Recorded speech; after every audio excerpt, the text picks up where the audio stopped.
Muy buenos días y bienvenidos a la presentación de Energía y Geostrategy 2024. Es un auténtico placer para Repsol. It is an actual pleasure for Repsol to host this meeting that is celebrating the 21st anniversary and that has been a reference in energy policy, and that's what I would like to ask for a big round of applause for all of those who make this event possible. For those of you who don't know me, I'm Javier Canalejos. I am the head of international relations at Repsol, and I will be delighted to moderate, to chair this session. They will have two sections, an inaugural session where we will have the participation in this order of José Johnny, the CEO of Repsol, and Miguel Tenimuri Molina, Vice President of the Spanish Committee of the World Energy Council, Arcadio Gutiérrez Zapico, General Manager, General Director of the Spanish Energy Club, and General Lieutenant Fernando García González Valerio, Joint Chief of Staff. Then we will have a dialogue with global policy about José Pardo de Santayana Gómez Olea, Canet, Interim Director of the Spanish Institute of Strategic Studies. And we will have then a round session chaired by Claudio Aranzari and the authors of Outlook of 2024. They will go through the main contents, the analysis, and they will have an opportunity. They will give us an opportunity to interact with them. If you have any questions, please ask your questions through the staff in this room and also in hashtag 2024. You may send in your comments and also to post the event on social media. I hope that you enjoyed the meeting and that it is of your interest. And now I would like to give the floor to José Johnny, CEO of Repsol.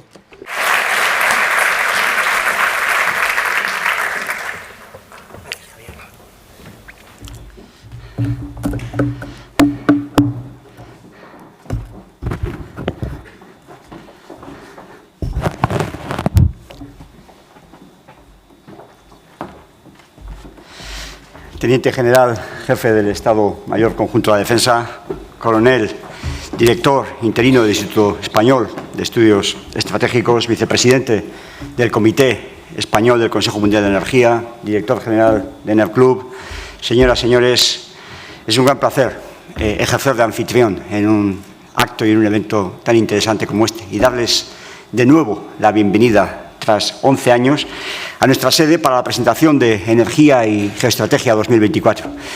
Y yo lo primero que quiero hacer es también, al igual que lo ha hecho Javier, expresar mi agradecimiento a todos los que han apoyado este valioso trabajo durante... I would like to express my gratitude to those of you who have supported the program or this report from CECME and the Spanish Institute of Strategic Studies and all the authors, collaborators, and of course our loyal readers.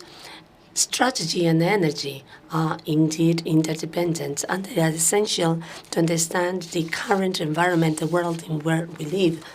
Energy drives our economy. At the end of the day, it is also the strategy that defines access, that shapes access to energy and defines the flow of energy. And that is a crucial relationship, especially at the world that is being set by tensions and conflicts that highlight the importance of controlling and accessing energy resources, which are questions of homeland and domestic and international security. The world in recent years have gone through lots of upheaval with significant consequences. Also, well, for 2 years, we've seen the attack on Russia and Ukraine, and then now the Israeli-Palestinian conflict, and that has been added to the tire missiles attacks. And 2024 is a year where more than half of the world population will cast their votes in their elections. and will elect their representatives, and that it adds increasing uncertainty regarding energy. Safety supply, at least, have not been significantly impacted, and prices have been going upwards, but without the great peaks that have experienced after the invasion of Ukraine. CO2 emissions have continued to grow due partly to the restrictions of production and access to the gas supply that has led to a higher use of coal for energy production, for electricity production. And also conflicts between the US and China has also reached unprecedented levels, or at least levels we were not used to. China has increased its influence through the Root Initiative, and U.S. has strengthened its traditional alliance, has increased its presence in the Pacific, where there is an increasing tension from the Chinese expansion in the Chinese Ocean. That rivalry also reaches also the industrial sectors, both in the U.S. and the EU, which have increased their capacity to strengthen themselves. We have the RRA from the U.S. They have invested in energy transition technologies, and also with a clear focus, with a clear aim, and to reduce CO2, and also offering rebates. Europe has implemented the Green Deal, but we are facing challenges due to the lack of ambition and quality and definition of policies that improve competitiveness, and also the complex regulations in the U.S. U.S. has adopted a position of energy neutrality. They have bet on all kinds of energy. They have simplified the regulations, allowing for greater flexibility in investments and for the development of energy solutions. That strategy allows them to explore into a wide range of alternatives. Europe, nevertheless, needs to reshape or to rethink its strategy so that we are not left behind in the global race of energy. The EU has to make its regulatory framework more agile, more consistent, and ensuring competitiveness in an economy that is more and more decarbonized. The reality is that we take into consideration GIP in relative terms, conceptual terms, that does not increase, but it's being reduced. So therefore, we need a Europe that focuses on a cheaper energy, a more competitive energy, an energy that helps improve industrial competitiveness and to create industrial jobs, stable jobs, well-paid jobs, as well as an energy which is less dependent on the geopolitics. We cannot really replace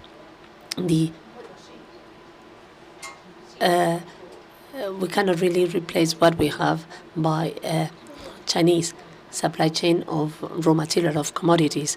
That situation has been set by significant instability in many areas in the world. Some of them are closer to our borders, some of ones are closer to Spain. Let us place our attention to South Europe. Here we see how all the factors that I've just mentioned, geostrategy, energy, bring in and converge in a critical manner. The situation in Sahel continues to get worse due to the increasing presence of criminal groups, international crime groups. Europe has not been able to manage a situation that started to get worse in the past 12 years, and throughout this period, Russia has taken advantage of that to fill a gap space that was being empty, a question that was not paid significant attention up until the Ukraine war started. And we are well aware of that environment. We have significant activity in Libya, and stability of Libya is crucial not only to ensure the energy supply or energy safety in Europe, but also for the security of the Mediterranean.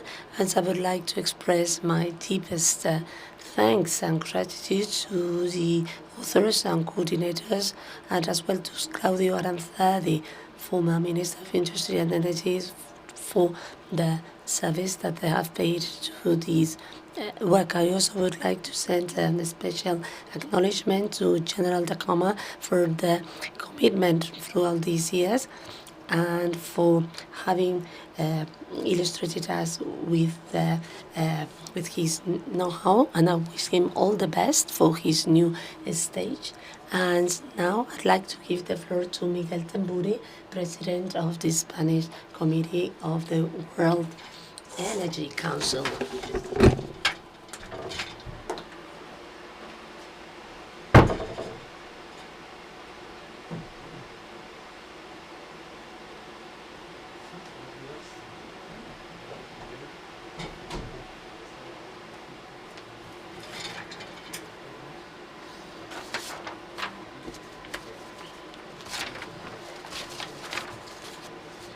José Pablo de Santayana, CEO of Resort José John Imaz, DG of Spanish Energy Club, Arcadio Gutierrez, dear friends. It is an honor for me to represent the Spanish Committee of the World Energy Council, institution that celebrates the 100th anniversary this year, which is a milestone. Not very many organizations reach it, celebrate the 100th anniversary, and it is a pleasure to do it within one of the most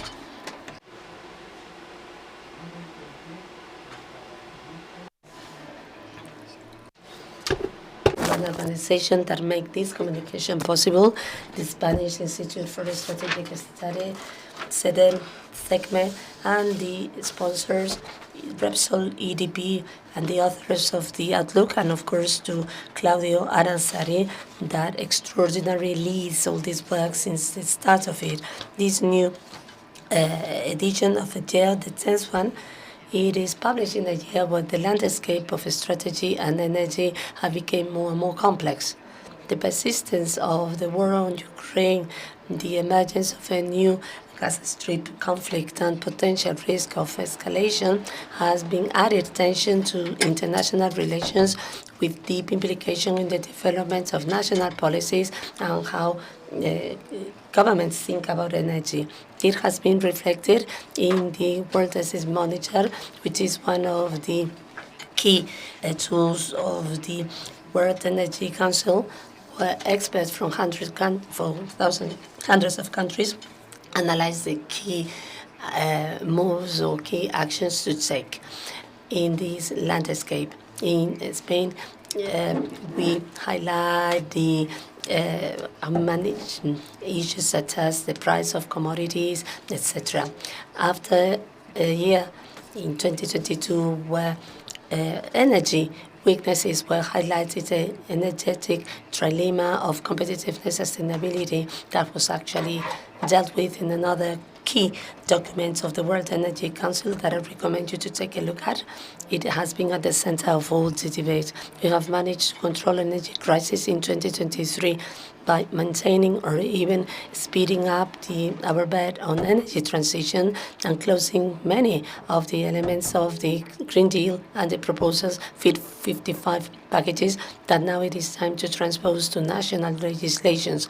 We are now at a crucial time for the future of the EU after the elections last Sunday, a period of higher uncertainty, international competition, where we need to continue making compatible the green energy agenda and that of the economy. A new stage where we need to continue being a reference in sustainability in our way of life, and also a period of time where it is important to have a more comprehensive outlook of the world, getting closer to the different realities beyond our borders, and remembering that Spain is just a small part of the international board. The great challenge that humanity is facing, climate change, it is common to all, but not all the countries and regions are on the same starting point, or we are not moving on into the same model in the same fashion. In Europe, we talk about the need for energy transition that leaves no one behind. In Africa, they are aiming at reaching or bringing power and electricity to millions of people who do not yet have it. No country can take on that challenge on their own. We need global challenges, global answers, and efficient mechanisms of collaboration and actions. Those new realities, the multiple energy transitions that are taking place in all the corners of the world, and the huge complexity has been highlighted in the last World Energy Summit that WAC held in Rotterdam last April. There we could see that there are lots of opportunities to reshape the energy world and the importance of collaboration at all levels. I would like to highlight another leitmotif that has been highlighted at the EWC, that is to say humanization of energy, because transition is about technology, investments, infrastructure, policies, finance, investment, but it's also about people, how to include them and how to engage them in this process. Only if we succeed in that, we will succeed in our endeavor. Energy initiatives such as Energia allow us to have a wider view of the world, clearer view of the challenges, and it also help us engage with society better. That's why we firmly support, we strongly support it, and we hope for that publication to continue for many years from now. And now I would like to give the floor to Arcadio Gutiérrez, Director General of Spanish Energy Club.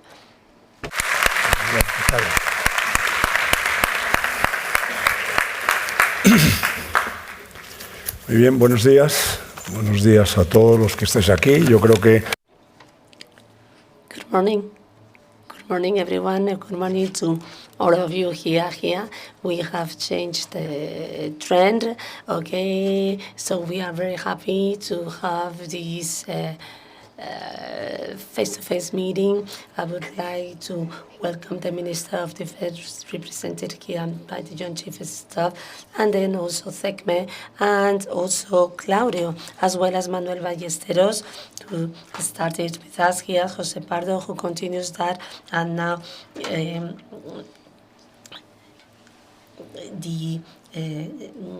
our representative from the Spanish Institute of Strategic Studies, Geostrategy, will be discussed. Geostrategy will be discussed by all of you here. This initiative 10 years ago had a name that has been achieved over time, but now we have the privilege to continue with that publication, and we have the privilege to introduce it to you today, to present it to you today. So an acknowledgement for this task of this collaboration, and also a collaboration from the Spanish Energy Club, and as it was acknowledged this year in the opening of the academic year, General Markova held us a lot, as well as Jose Pardo in there. The second one, the Executive Assembly of the World Energy Council, that has celebrated its 100th anniversary in Rotterdam. There has also been a special edition where they have introduced a number of initiatives in the world in the field of energy, and that has we also gave a special mention, an award and a special mention for our dissemination and the activities that we carried out. We at the Spanish Club, we want to continue where we are. I would like to excuse the president, who his absence cannot be here today. Strategy relevance, there are experts here to highlight that, to state that. We meanwhile also mention the new commission where we will be in that new strategic autonomy where we are, and now General Colonel will also have a view from the defense viewpoint, which could be one of the major points as will be announced by the Commissioner of Defense in the U.S. in the years ahead. Well, the publication, you already have it. I haven't seen it up until today. And the outlook includes highly interesting topics. Claudio will better refer to them, but it is the first time that we deal with our defense world from the world of operation and also from the viewpoints of energy. And the other three topics included in the publication will have an increasing importance in the future. First of all, the grid of gas or electricity or power, and also the new hydrogen grids and all networks, energy-related networks. And then also later on, Neil would tell us about the world of OPEC or OPEC Plus, and what will happen in the future, whether there will be a decrease in the consumption of the geopolitical presence, whether that will be increased or not, and the relevancy that that will have for them. And also, last, the industrial plan that was mentioned here today, which has been the leitmotif in recent years, in the last 1 to 2 years, and which is one of the clear elements that will be present in the new European Commission policy, especially as a result of the two policies, the Net Zero and also the Raw Material Act. Those are the keys that will set the guide for the future. And I would like to congratulate everyone, all of you present here. So here we have many of the authors here with us, and we will continue to support all your initiatives. Palabra al teniente. And now I'd like to give the floor to Fernando Valerio, General Lieutenant. Consejero delegado, ministro, autoridades. CEO, Minister, authorities, everyone, it is a privilege to be here for several reasons. The first one, because I represent the Army or the Armed Forces, and also, secondly, because of the relationships that I can see in the global approach that different companies, institutions, state institutions should have, and think tanks, and also the armed forces. And to me, it is a privilege and a pride, as we need to have that capacity, that concern, and our foresight capacity, and I will tell you later on why. We are a country that, due to the location position that we do have in the international arena, because of our industrial capacity, because of our geographic location, and also because of the way we are all over the world. And we have a number of responsibilities, including trying to be top country in many aspects, being one of them energy. We have already discussed all the threats and challenges that we face up every day. We are all facing a huge crisis, and the threat that it entails for Europe, then the Middle East crisis, and then the competition between the hegemonic powers, etc. And today, to face challenges and threats, we need to look at Ukraine.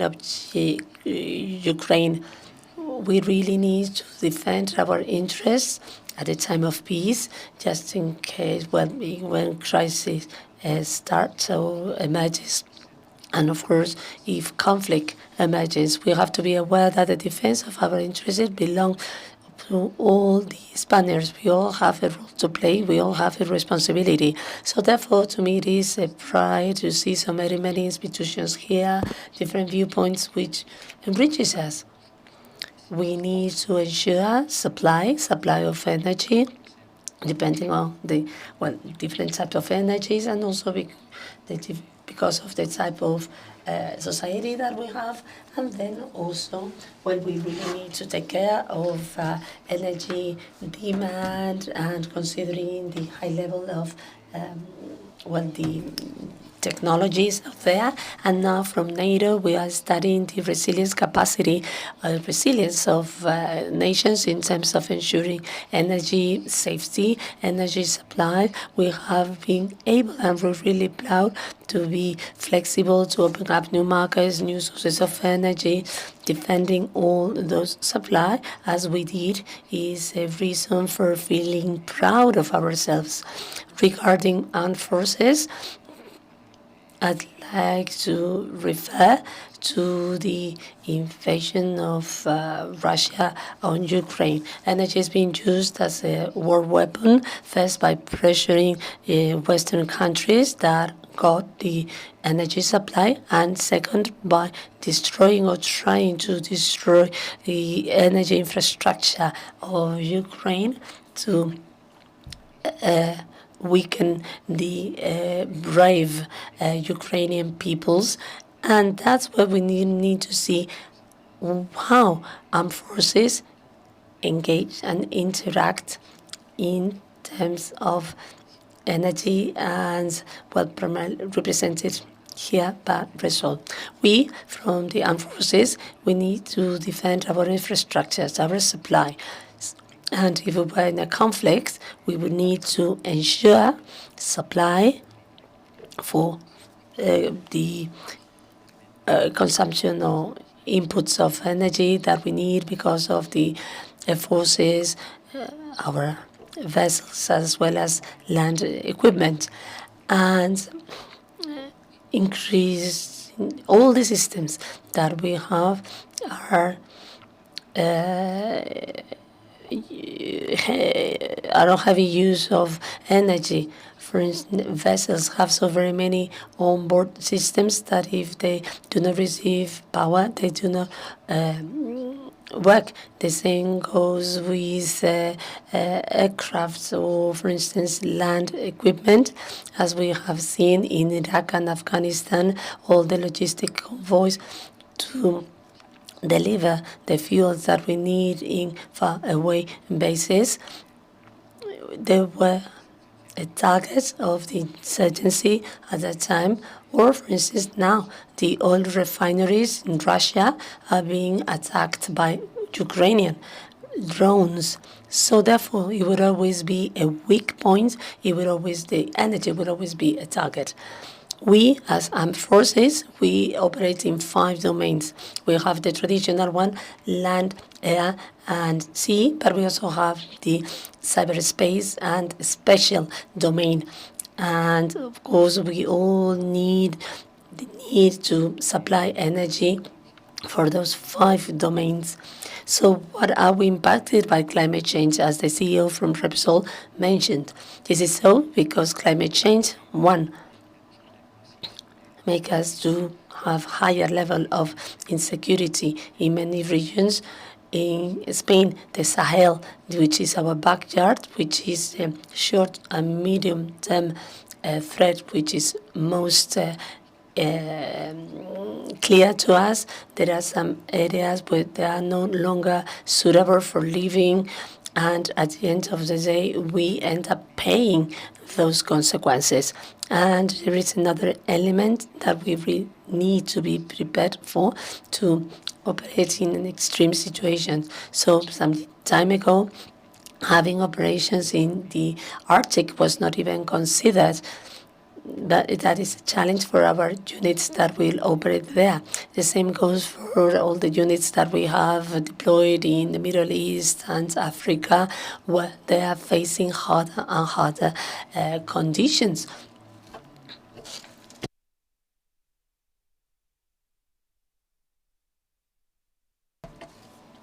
we really need to be able to protect our national territory, our territory, but outside of our borders, we really need to have that concept of advanced nations. There are very intelligent nations, such as the US, where they have always tried. And, well, this is something that we need to take care of. And, of course, the Nord Stream 1 and 2 attacks in 2021 and 2021, the attack from last year for the backgate connector, on the two cyber attacks in 2021 against Colonial Pipeline, or the infrastructure of NESA that took place in May last year. So attacks are not only cyber attacks or physical attacks, but also now they are cyber attacks. And there is a valuable tool for that. The armed forces are there to protect the interests of the nations whenever those interests are. Estamos preparados para... So we are ready for that. Obviously, always within the political mandate we are in. In this situation, we have to understand very well the situation we are living in. This energy document gives us that framework, and within all that we have to shape and configure the battle space where we can ensure supply energy supply, and also protect it. Finally, reinforcing the idea of multi-field mastering regarding the academia, regarding the government, regarding innovation. We at the armed forces are really concerned about innovation. We are fully aware of the contribution that we have to make, unfortunately, to CO2 emissions. And we are seeing how new innovation programs can help us reduce our CO2 footprint. However, this transition has to be very gradual, in the sense that we have to be sure that our systems will work, will function, because we cannot risk the lives of our people, the lives of our soldiers. We have to, on the one hand, bet for innovation, but on the other, we have to protect the lives of our soldiers.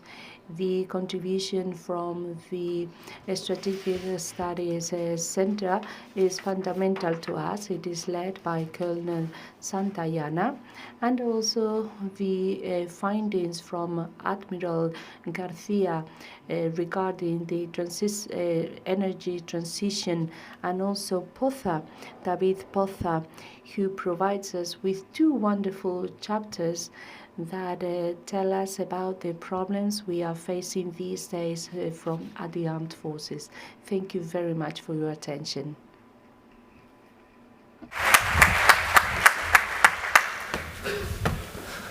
Con su permiso, Teniente General, vamos a proyectar un vídeo de la Ministra de Defensa, Margarita Robles, que no nos ha podido acompañar hoy por motivos de agenda. Por favor, vídeo. Pues buenos días a todos. Good morning, everyone. I would have liked really being there with you at Repsol. I think this meeting is especially important in these days when the world is going through turbulent times. As Minister of Defense, I am really proud of the work that our armed forces are conducted. We are all very proud of them.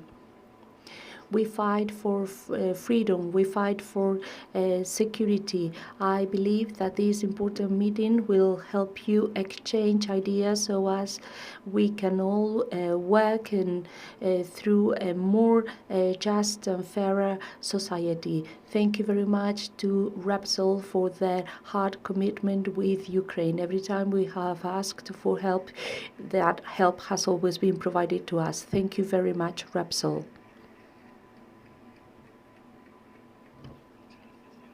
Thank you very much, Madam Minister.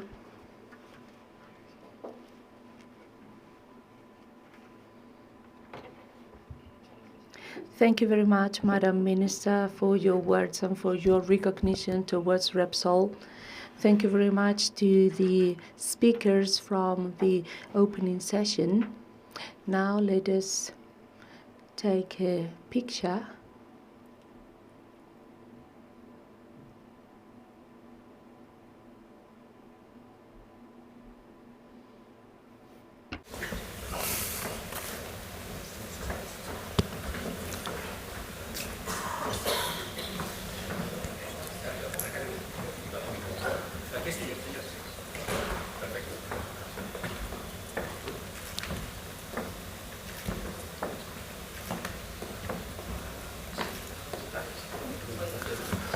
Por aquí, ¿no? Sal por aquí.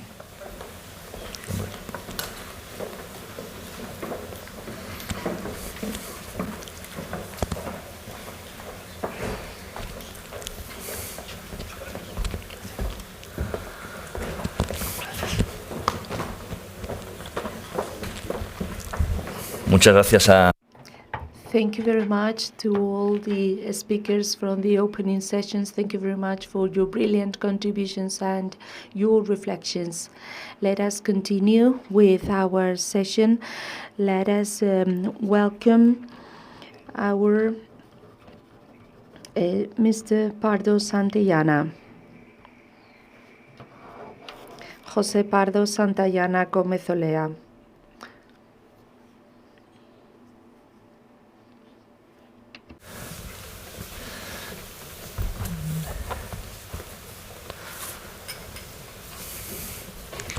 Antes de nada, Coronel, muchas gracias por First of all, thank you very much, Colonel. Thank you very much for being here with us. It is a pleasure having you here and having your privileged knowledge about geopolitics.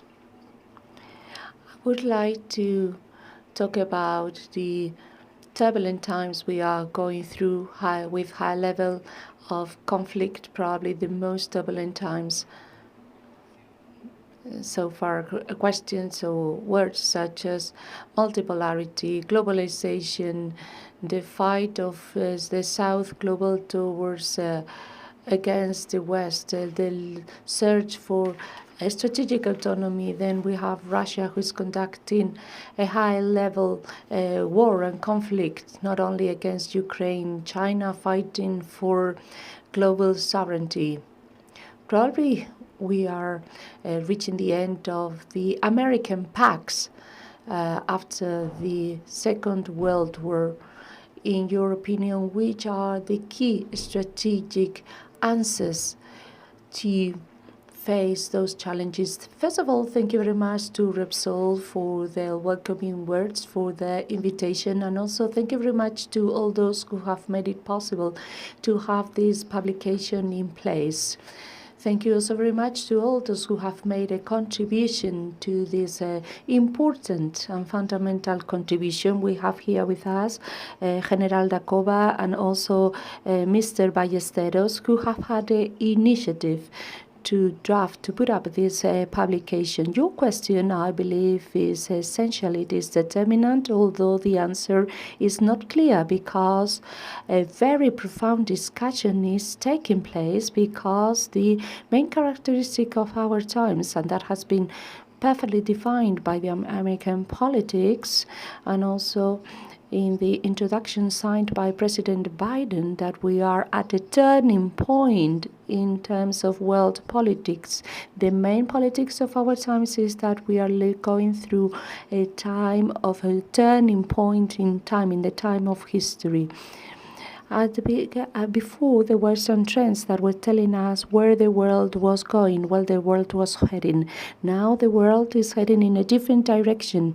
They're following different trends. However, we don't know what those trends are yet.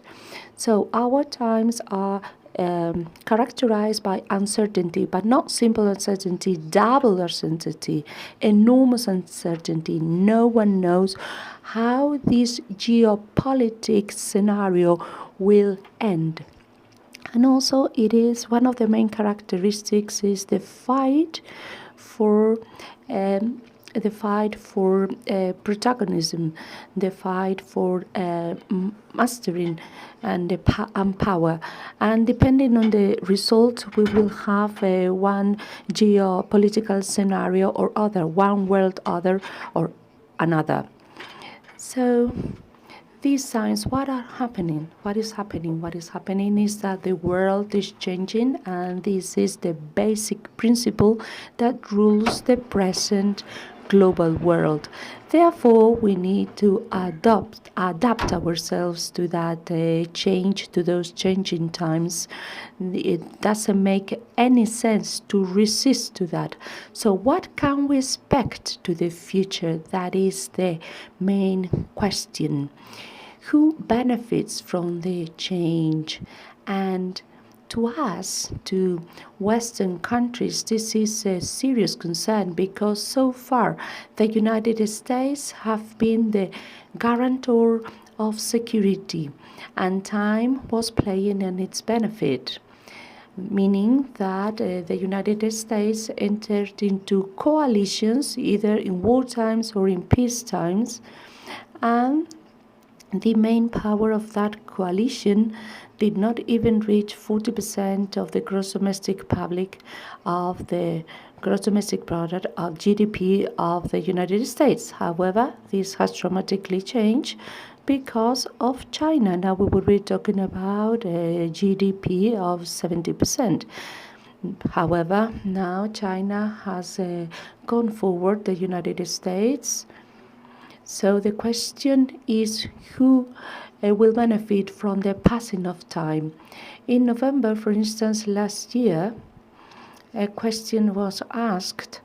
America asked a question: do you think that China will overcome the United States in terms of GDP? Half of the population said yes, and the other said no.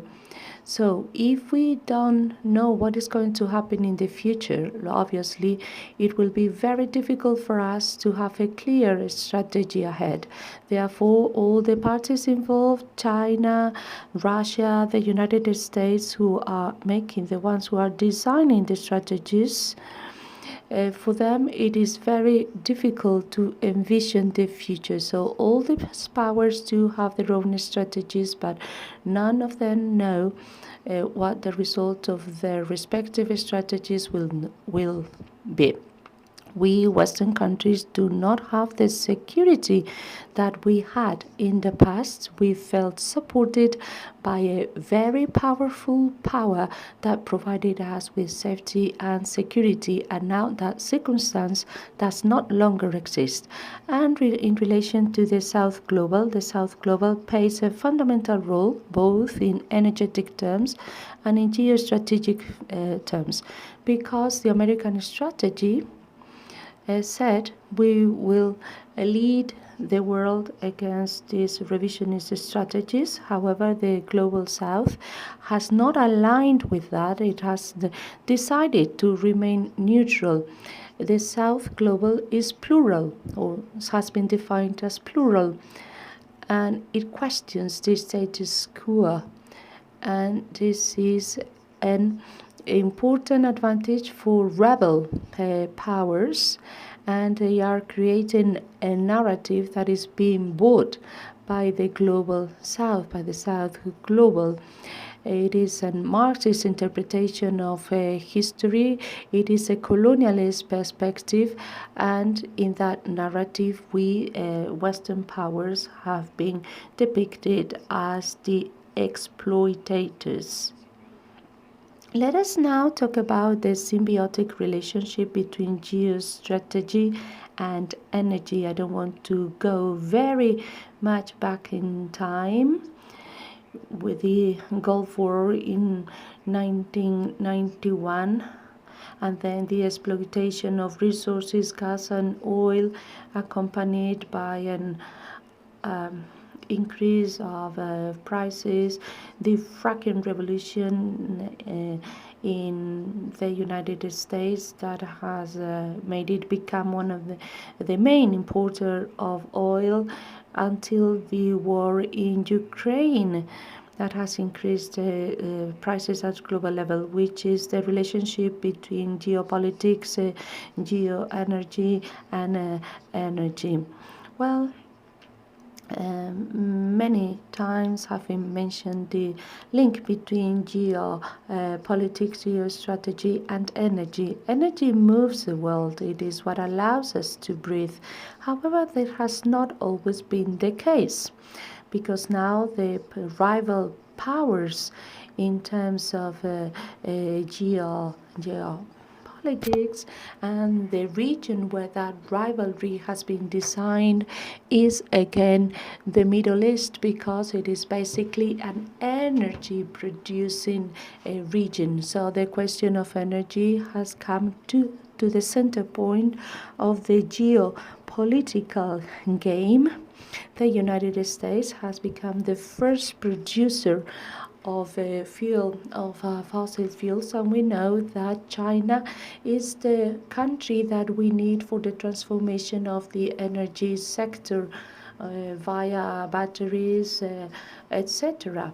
And China has not done that because of economic reasons, but because it provides us with the power over the geopolitics, the world geopolitics. And now if we want to put economic limits to China, it is nearly impossible, because the energy, the world needs that energy coming from China, from different minerals, etc. So China, in that manner, has got the power over the energy for the future. Russia is the necessary, it is the essential power. But now we can say that China is the first exporter. It is the essential power in terms of energy. It's got a privileged position to use geopolitics, energy geopolitics, with strategic interests.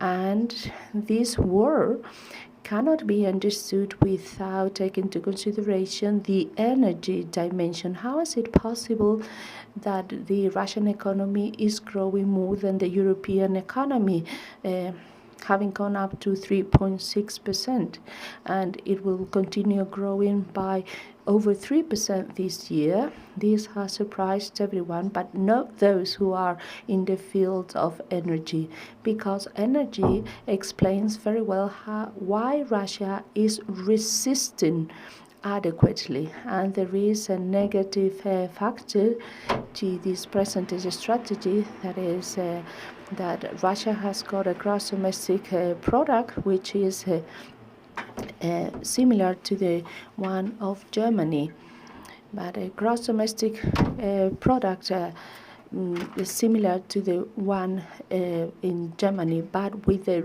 national resources of Russia, we are talking about a more powerful power. The year before the war, oil prices started to grow up, and thanks to that, Russia created some economic reserve funds with strategic interests, because Russia had a mechanism to create those funds, which meant that when the oil price was over 43%, the money entered into those funds. When the prices were below that, the money went out so as to equal or to balance their balance of trade. And so it was China was very powerful in terms of reserves. But what happened is that during the war, the prices have remained very high. And then the sanctions, instead of jeopardizing China, actually benefited Russia. And so the benefits were huge. What is going to happen in the future? Well, it depends very much on the energy and the geopolitics. It will depend very much on the evolution of demand, on the evolution of oil prices, etc.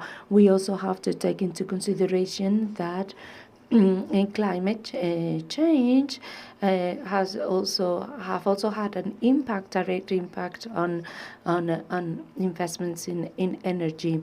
So Russia is doing what it's doing because of clear geopolitical reasons. Why has Europe survived this, despite putting an end to gas? Gas to liquid natural gas, and why is Russia selling liquid natural gas to Europe and to Spain? Because the world cannot survive without the energy supplies from Russia. And now we can see what the consequences all this is having on energy prices and transport increase prices. Thank you very much. Thank you very much for your words, Colonel. Let us now move on to a more local scenario, in this case in Spain, which is the role that Spain should play in geostrategic terms, and what is the role of Spain with our southern neighbors. Spain is a medium-sized power, but a regionalized power. There are two main regions where we have a specific weight. One is the Ibero-America, and another one is the South, the global South. And in those regions we are called to play a major role, and in those regions the energy dimension is extremely important. In Ibero-America, who's got the best possible energy or commercial relationship with them in terms of energy? Well, Spain. In the case of the South, it poses a concern for Spain, while Europeans are looking towards the east. We, because of geographical reasons, are obliged to look to the south. When we look at the east, what do we find? We find Russia. Russia is there to stay, will be there forever, and for us that is a nightmare. And the problem is that Russia and China are already in Africa. And why are they there? Because they want to expand themselves. And there is something which is something of real concern to us, because up to the Gaza war, the place where jihadism was growing at a faster rate was Africa, South Africa. And what is going to happen now with jihadism? We know that hatred is growing at the fastest rate in history. We are seeing also that reflected in the global South. We know that the Russian Afghan war created Al-Qaeda.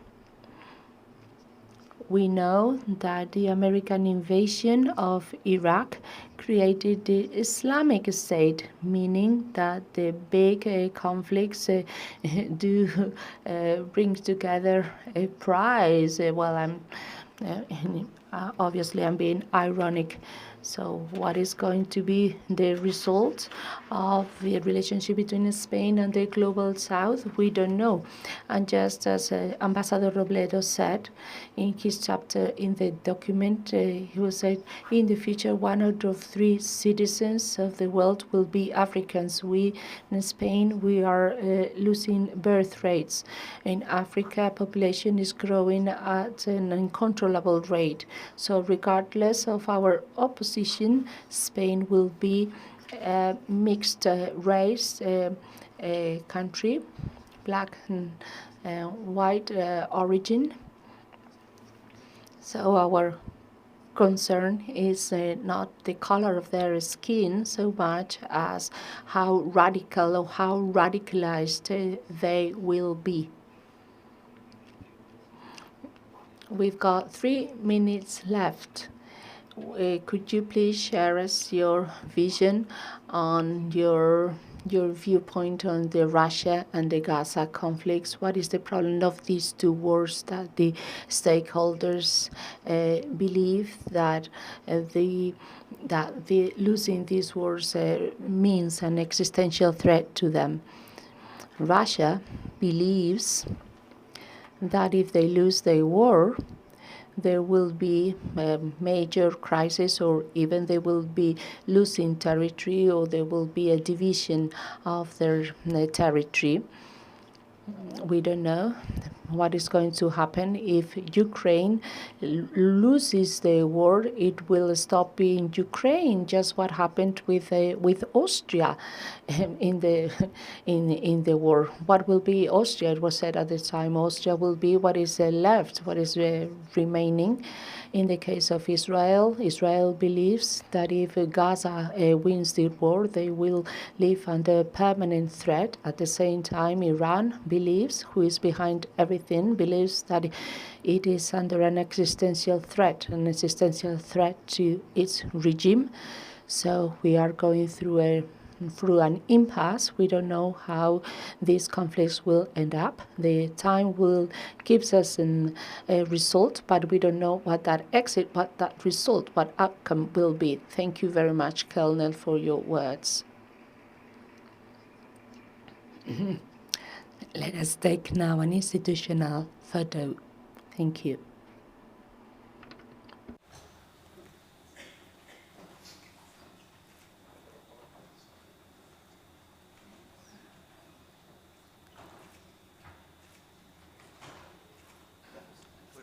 Pues un placer, coronel, por aquí.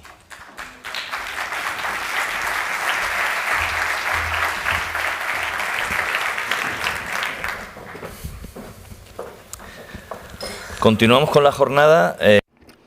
Well, let us continue with our session. Let us now move to our main session, where we will start discussing the contents of our 2024 publications. As Arcadio was telling us, we will talk about operational and military operations and its relationship with geopolitics, with energy transition and the role of energy transition in the role of armed forces. We will also talk about energy networks, technologies, short-term and medium-term evolution, how energy solutions can contribute to a solution which is the short-term strategy of OPEC.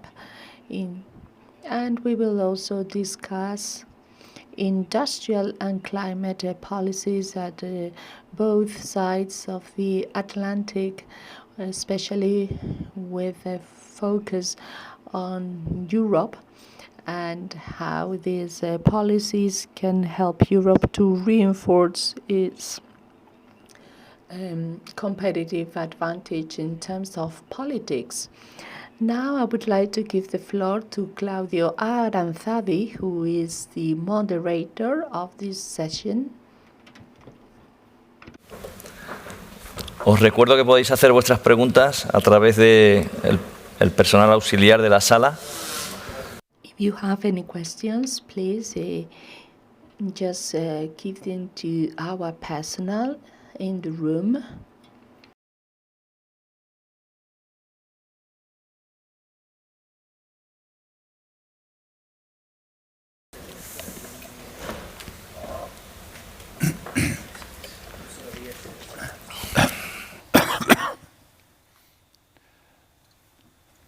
Bueno, muchas gracias.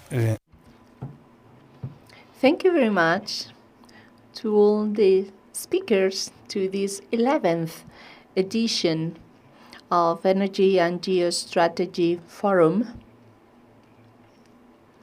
And let us continue with the usual format for this session. I would like to say that just as we have done in the last 5 years, we have included an interview to a relevant person in the field of energy.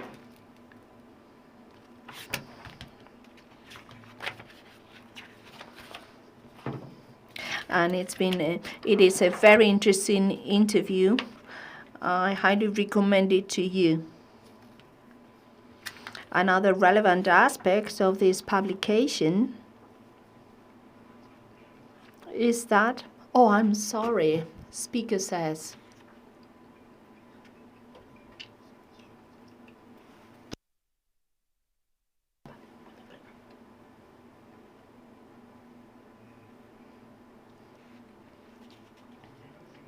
For the first time, a relevant role is given to the role of armed forces in the field of energy.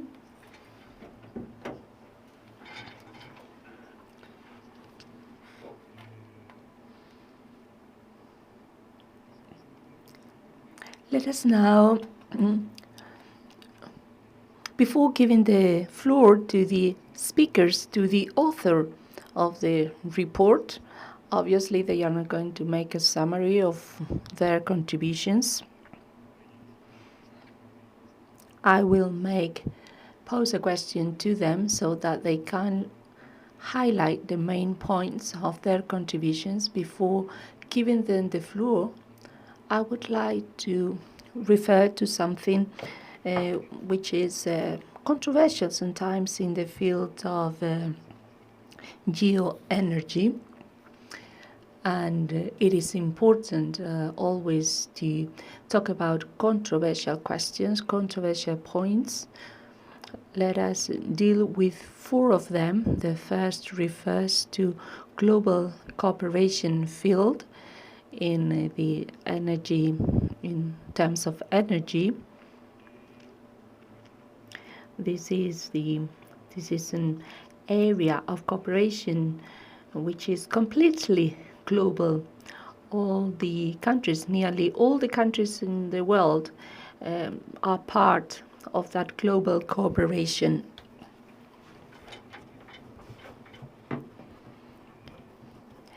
The first thing that we have to do is remember the Dubai meeting and the COP meeting. And I would like to highlight here a complete inconsistency between the Energy Agency and the COP so as to achieve the targets set by 2050 regarding 1.5 degrees, together with the policies devised from that. The International Energy Agency says that so as to meet with the targets of 1.5,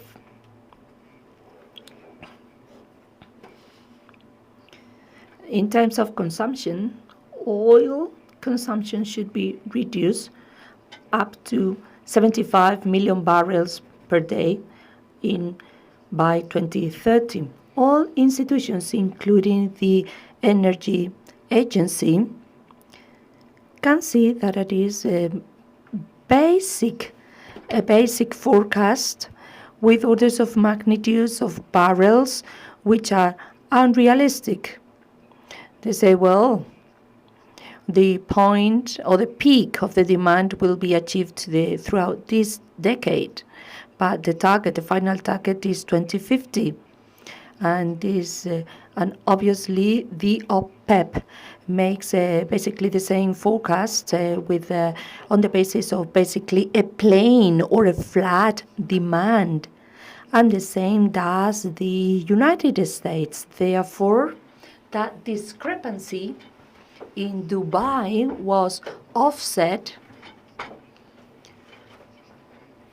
with the concept of transition away from fossil fuels, and also with the commitment of tripling the renewable capacity by 2030. And so at the end, we will be having an excess of capacity.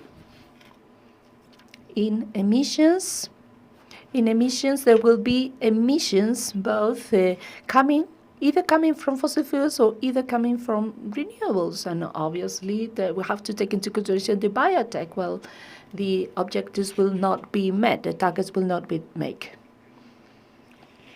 There is also tensions that show an inconsistency in terms of demands and requirements.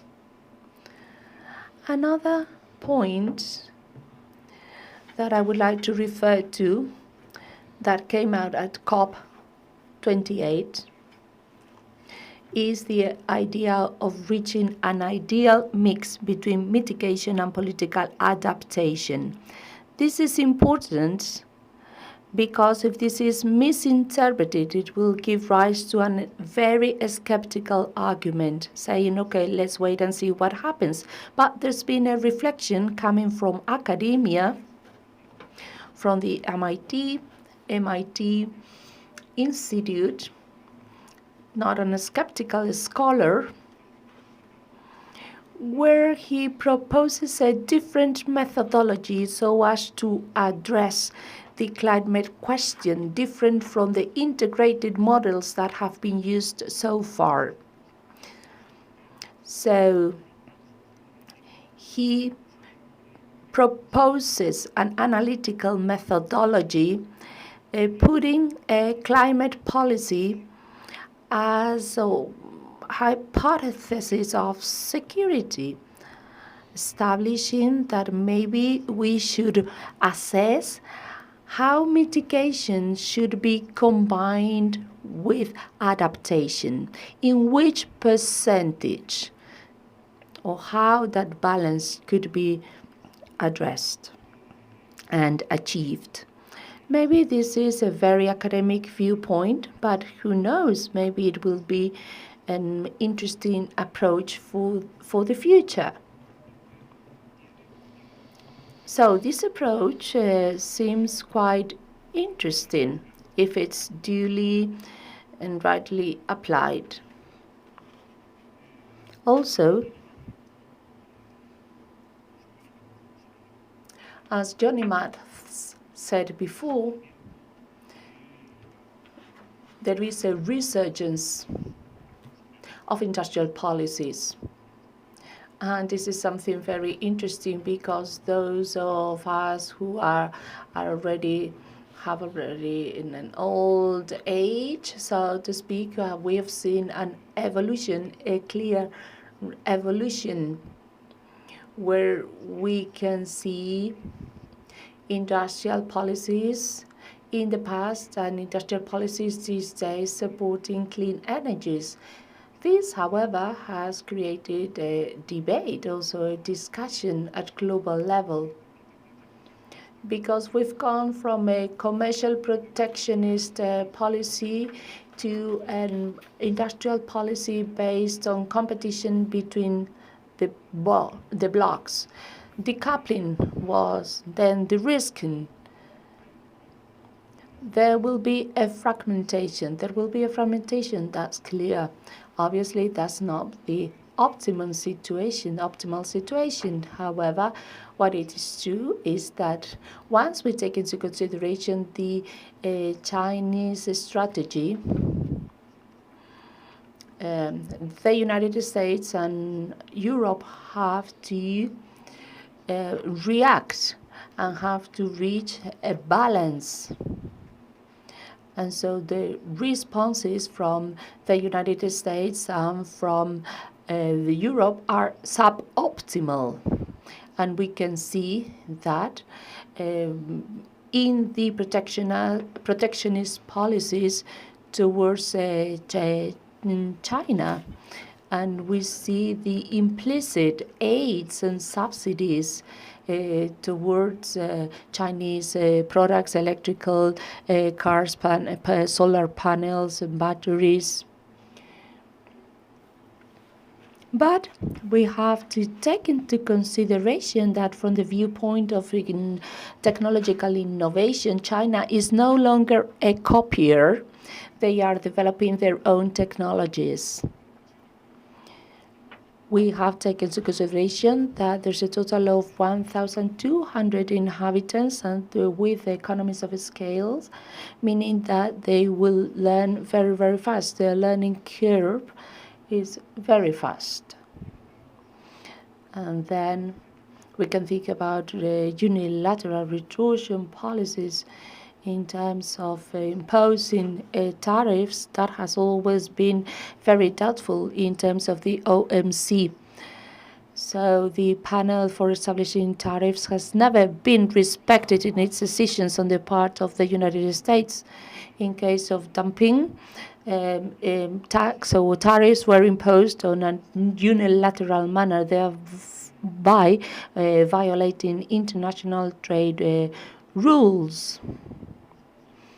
So therefore, in terms of cooperation structure, optimal in technological terms and how it is possible to implement it, we have to consider that China is a strategic power and that they have a clear technological strategies. And the last point I would like to refer to has to do with industrial policy, is that it is absolutely clear that if climate targets are to be achieved, it is absolutely necessary to quantify the demand for fossil fuels while continuing with reducing betting on decarbonization. A major problem is that within clean energies, how to set priorities. Johnny Mas has mentioned before that the United States have had a policy towards technological neutrality that has helped them support all types of energy production. That is true. So beyond the technological neutrality, which is difficult to be applied, decarbonization, the hydrogen, synthetic clean fossil fuels, capture and confinement storage of CO2. Among all those technologies, some of them are complementary, supplementary to each other, some are competitive against each other. What is my opinion? Leaving everything in the hands of the market is not useful, because all those energies do have different types of aids and subsidies, and also they are more or less supported by politics. What is important is that countries do have a wide portfolio, meaning that all type of energy should be supported, considering different characteristics. Obviously, we cannot electrify some sectors or some type of production. Sometimes we need to use hydrogen, etc. So there are technological limitations that do really determine the type of energies to be used, or for instance, what type of hydrogen should be supporting more.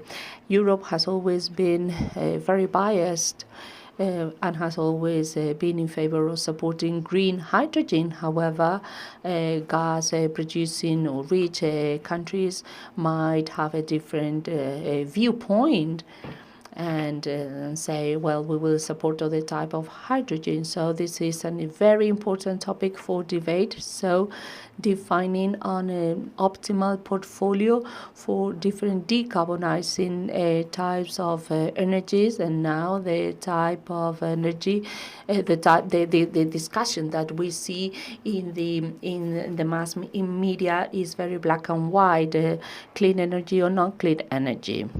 So with these main 4 points or topics for discussion, I will conclude here. And now I would like to give the floor to the contributors to the document.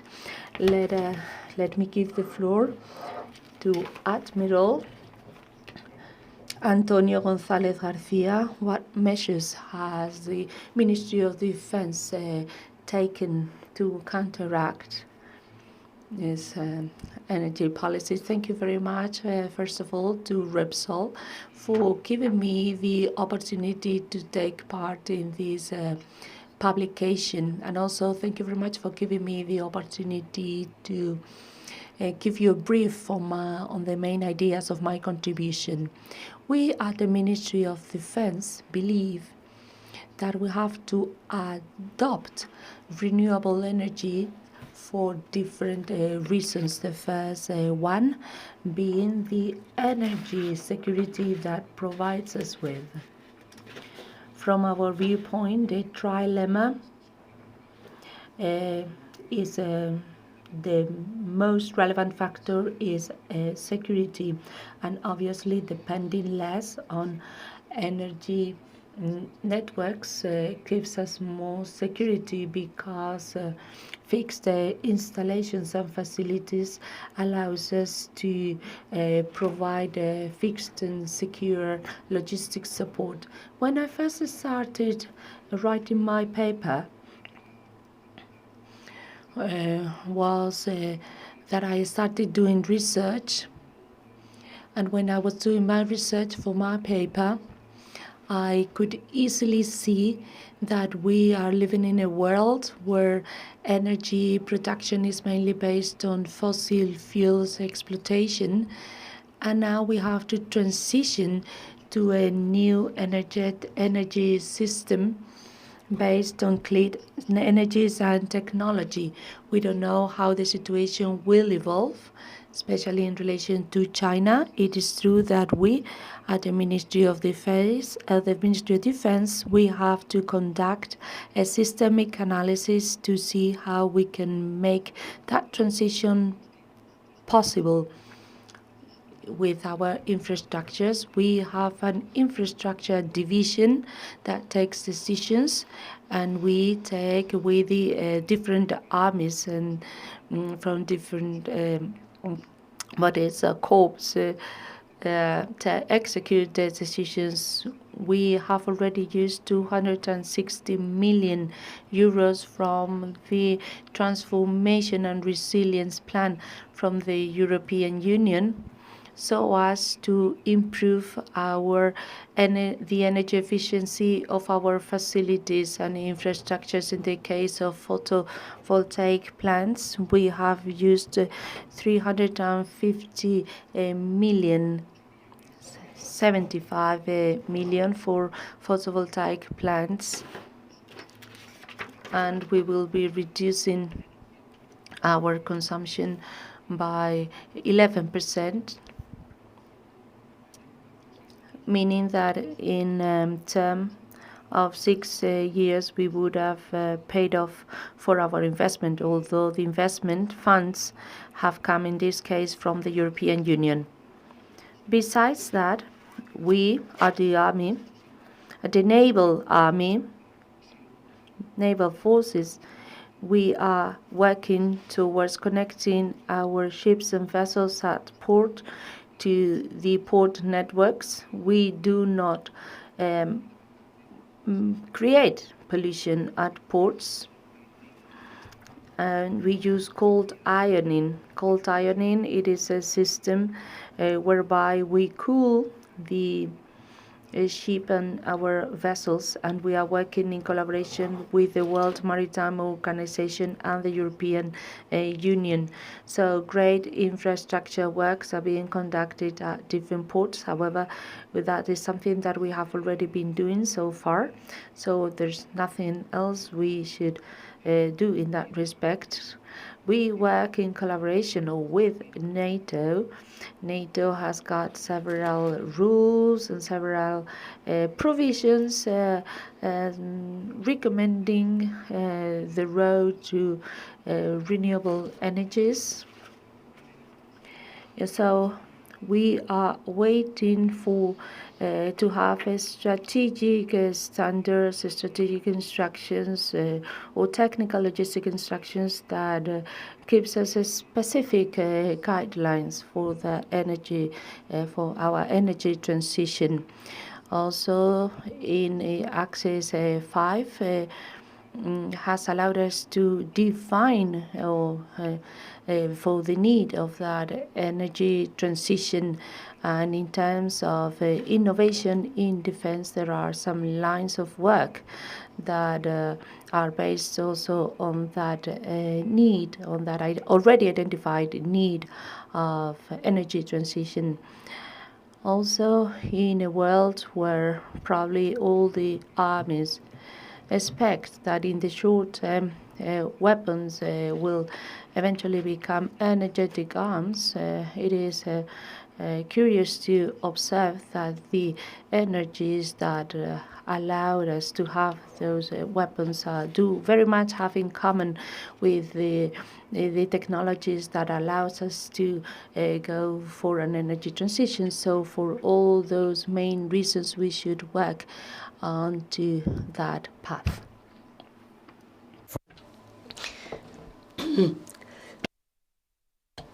So now we'd like to give the floor to David Poza.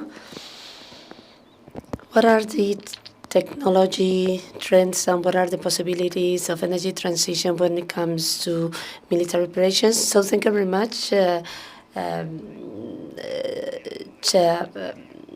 you Chair, and also the rest of the others, and for those who gave me the opportunity to write a chapter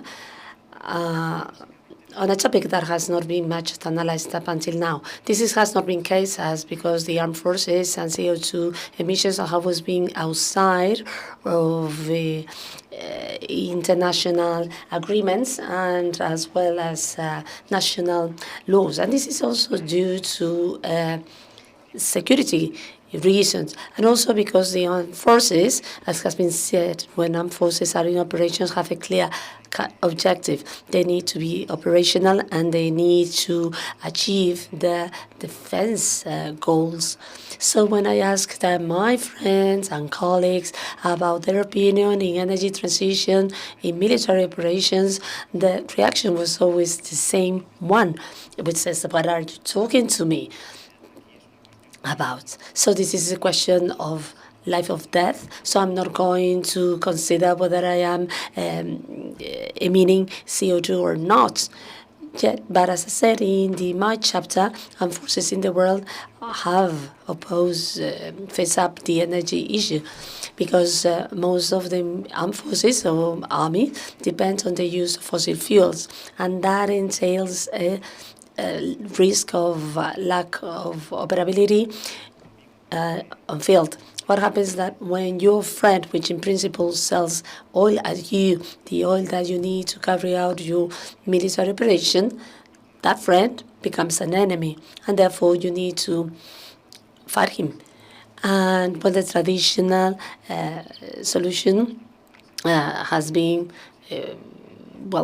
buying oil from different countries, but that continues to be a risk nowadays, considering that energy nowadays is an armed weapon. When you have a geopolitical risk, there is an international conflict, and when that is the case, fossil fuels shoot up price. So you may have lots of hydrocarbons suppliers, but if prices skyrocketed, you may find yourself in a situation you cannot afford it, and therefore some countries may even get into conflict for that or fight for that. Even countries such as the US, that we may think that they are out of that problem because they are #1 hydrocarbon producers, we may think that they wouldn't have any problem in supplying the armed forces with it. Well, actually, in the US, private companies are the ones selling oil, and oil prices are international prices. So if prices are out of control, U.S. has a problem. It's been said that U.S. nowadays is abandoning Middle East. And one of the reasons which is argued is that Middle East is not that relevant for the U.S. in terms of hydrocarbons. I personally disagree with the idea that the U.S. is abandoning Middle East, and it has been said here, U.S. continues to be at Middle East, but in a different way. First, because it has allies to be protected. Second, there are trade routes such as the Red Sea that wants to protect, as well as energy supply, and also because of the geopolitical risk shooting up or skyrocketing prices be a problem for us. So another problem of armed forces is the logistic chain. As the U.S. said in the doctrine and in all the Western world, they also want to wage the war outside their countries. U.S. realized at the Afghanistan and Iraq war that the logistic chain to make the energy or fuels needed for operation had a big problem. First of all, it was significantly attacked, highly attacked, and then with casualties, and also the prices of logistic chains that could sometimes end up being multiplied by 15. To resolve those problems, it's actually the technologies or the vectors that are developing the energy transition, let us say in the civil world, that offer the best possibilities or options to resolve those problems that armed forces has. First of all, diversification in terms of sources of origin. We are not talking about fossil fuels only, but introducing renewables, also nuclear energy with mini reactors, biofuels, e-fuels.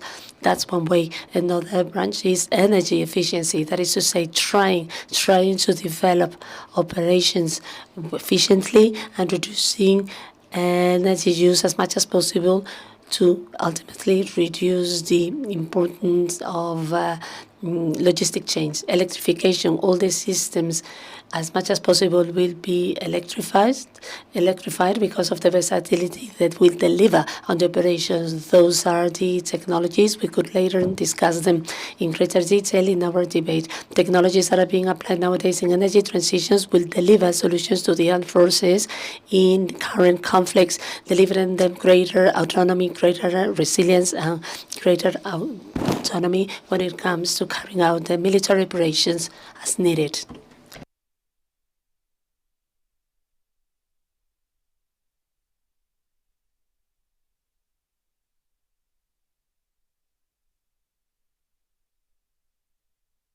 Now we move on to chapter 3 in Neil Atkinson. He does historic analysis and also current analysis of a key entity, of a key agency, not only because of the role in trade energy markets, but also from the geopolitical viewpoint, as it has been the case, has always been the case, and will continue to be in the future. The question that I'd like to ask you, Neil, is about OPEC Plus.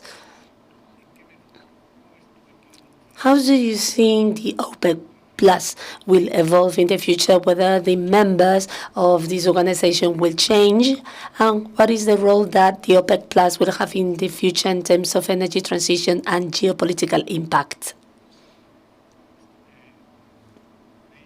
In English, pero thank you. If I speak in English, there's a high risk of my saying something stupid. If I speak in Spanish, it's a certainty that I will say something stupid. So I apologize for speaking in English. My first point I would like to make here is that I am a net zero skeptic. I do not believe it will happen by 2050. I do not believe there will be peak oil demand by 2030 or indeed even earlier for this reason. Population growth. A speaker earlier this morning referred to this. United Nations Population Division data shows global population rising from 8 billion or so today to 10 billion by 2050. Some examples. Today the population of Nigeria is just above 200 million. By 2050 it'll be just below 400 million. And there are plenty of other examples in Africa and in Asia. And in other parts of the world of rising populations. Rising populations in countries with very low energy use per capita.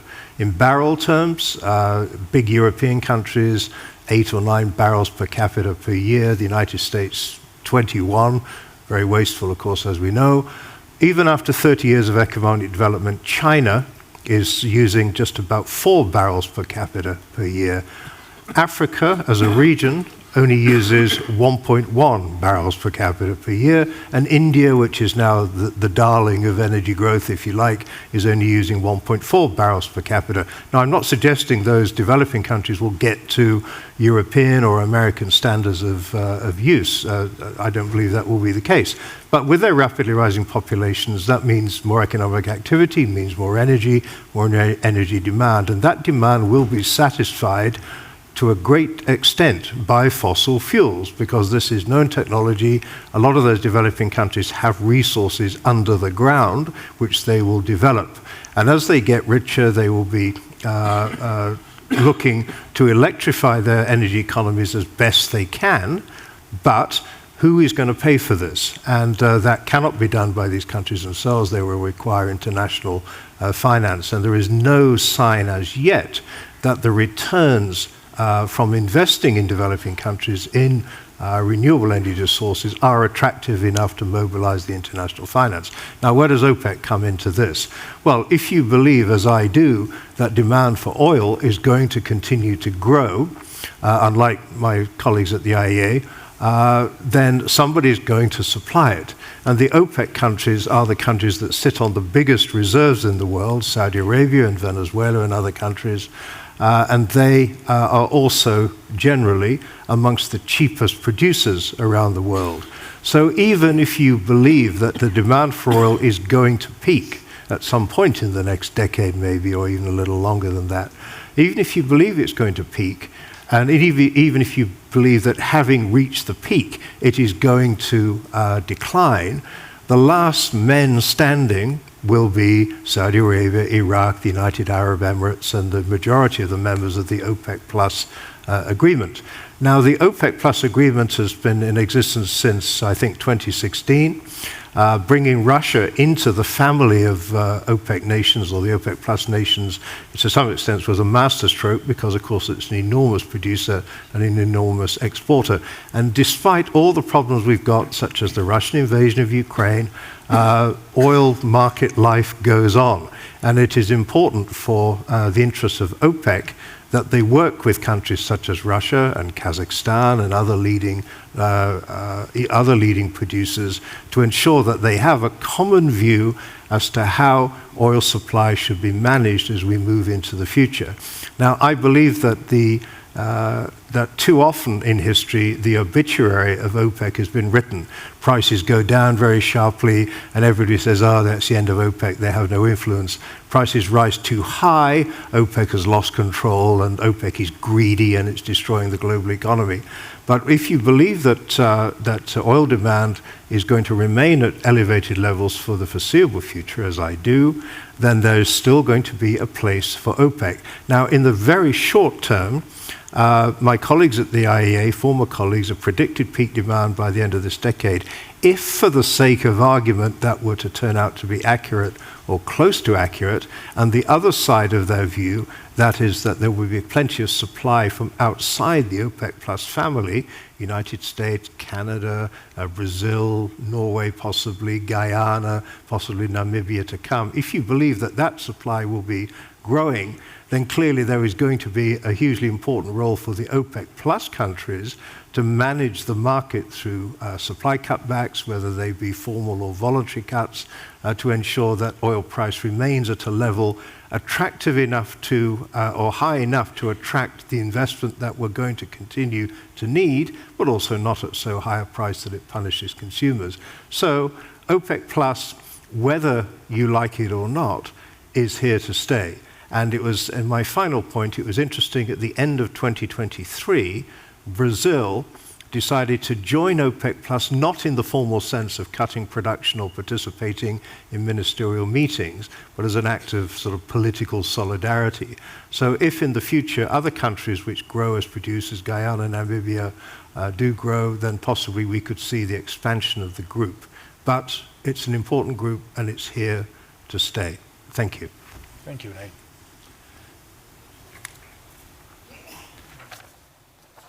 El artículo cuarto, referente. Chapter 4, regarding infrastructures, grids in energy transition, whose authors are Jaime Menéndez Sánchez and Jorge Fernández Gómez.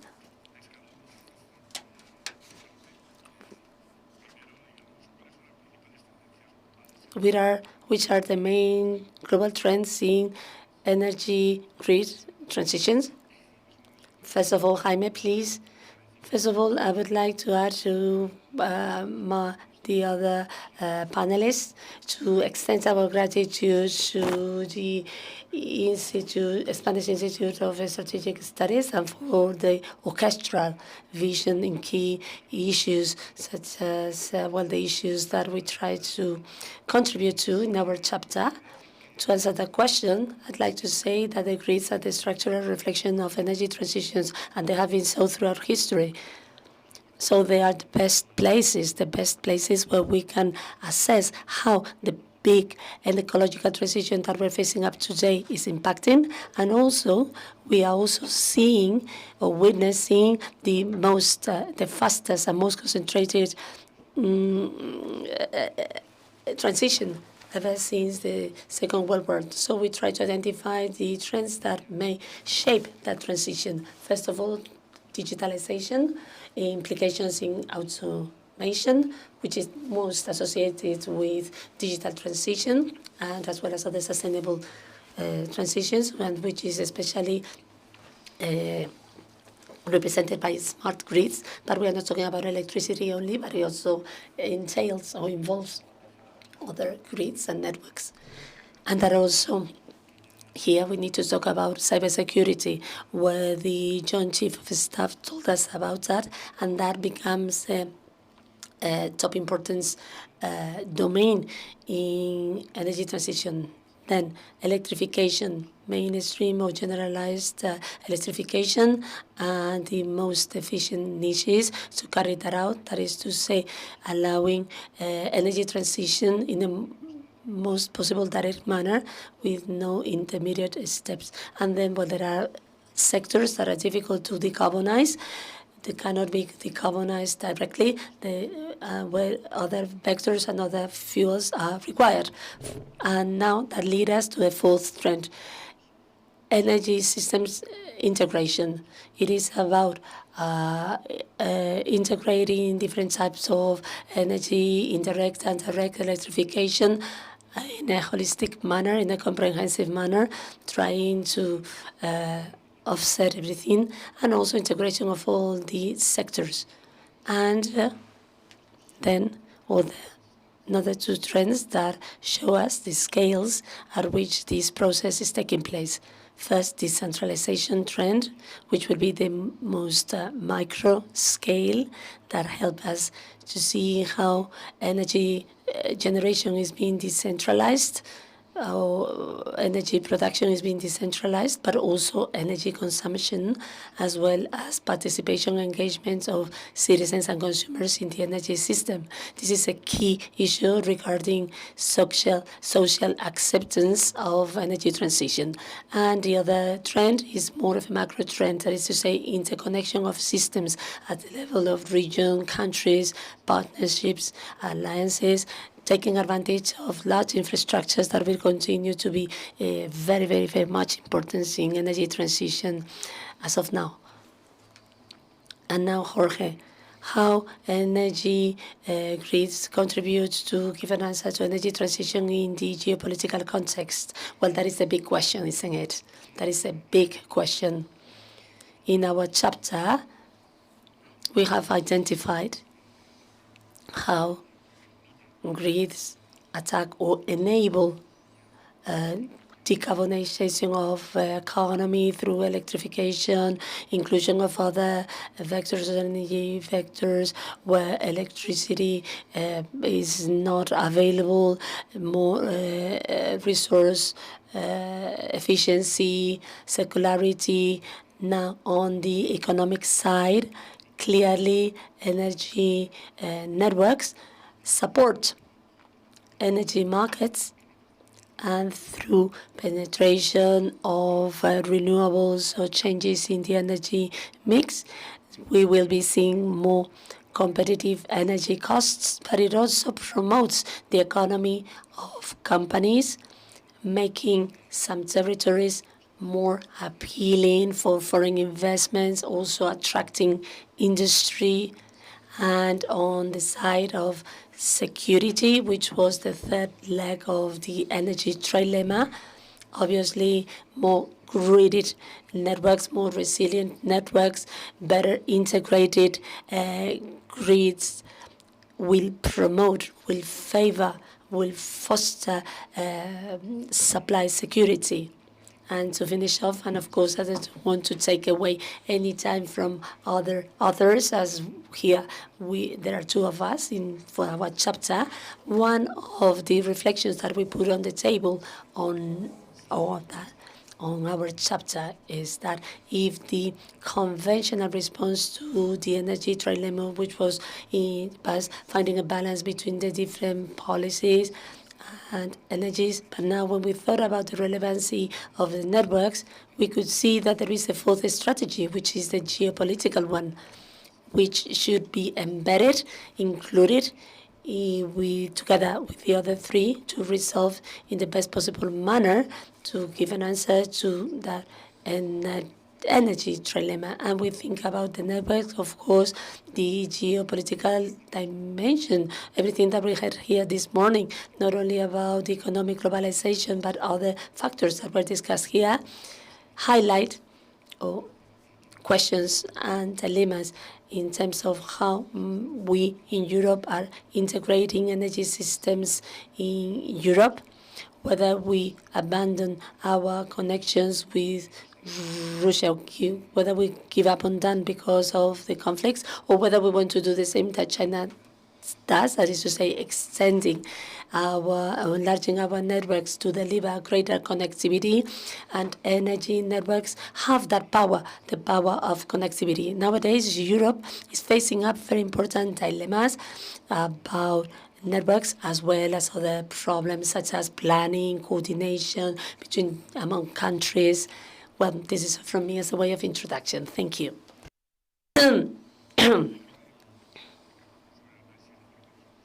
And now to finish off chapter of industrial policies and Green Deal in Europe, we have Paul Ruiz-Guiz.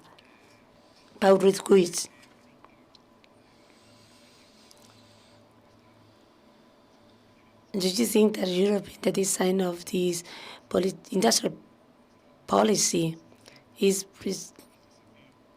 given or delivering a sufficient response to the challenge from China and the incentives coming from the US IRA? Well, we in Europe need to learn a lot. We are at a time of a strong competition in terms of green industrial policies that aim at clear-cut objectives, that is to say, speeding up decarbonization. We have realized that we need to allocate our objectives with resources and money, and also to respond to the issues of security in the supply chain of new energies, and also making the most of the advantages. And also, actually, we are motivated from our competitors. We are motivated by our competitors, the US, in terms of green policies. Even if we want to compete in a hegemonic manner, we really need to find ways to collaborate with our allies, with our partners, and with our competitors, which sometimes are one of the same thing. And well, climate change is a global question, and there are many answers that we cannot answer alone. Many of the things of international policies and that the European Union should include in the new mandate are the following, and therefore, one, implications of this new movement, implications in terms of decarbonization of the climate policy. Perhaps sometimes it is not the most optimum thing. They are designed to accelerate decarbonization, but they have shortages. They may increase prices. They may slow down things. So therefore, we need to find a way to have a fast, quick, and efficient and cheap decarbonization in Europe. We account for only 8% of global emissions. Second, relationship between those industrial policies and the multilateral trade system. Many countries, including Europe, or as well as the US, are implementing trade policies in favor of climate policy. There are some countries that have over 600 trade policies and contributions, in national contributions, in line with Paris Agreement. There we need to work on. We need international cooperation to align multilateral trade standards with Paris Agreement. Europe, we are one of the main exporters and importers economies of the world. So if there are free trade agreements, good, but we really need policies to be aligned with the climate policies. We really need to align definitions, regulation on green subsidies, carbon tariffs, and technological transfers that will require significant international cooperation. Fourth, developing countries, we cannot all afford to carry out green industrial policies, not even without Europe. There are large differences between Germany and Spain and much more developing countries. Europe has to develop and maintain for other countries for the decarbonization, giving them the opportunity to grow in green economies. That is to say, being ambitious in the subsidies and investments of green policies. We are collaborating with US to foster green economy in countries, in southern countries. Also, relationship between these green industrial policies and democracy in our societies. 40% of world population will vote this year. We voted last week in Europe. Actually, the reflection that we can make out of those elections is that we really need to make a big effort to explain the advantages and the benefits of green transition. And we need to do that at home, not only because it is an ethical way of doing it, but also we cannot just go. We want to support the citizens that support in themselves the green transition and the policies. Let us see what happens in the US this year. After the elections, we may shape the international agenda.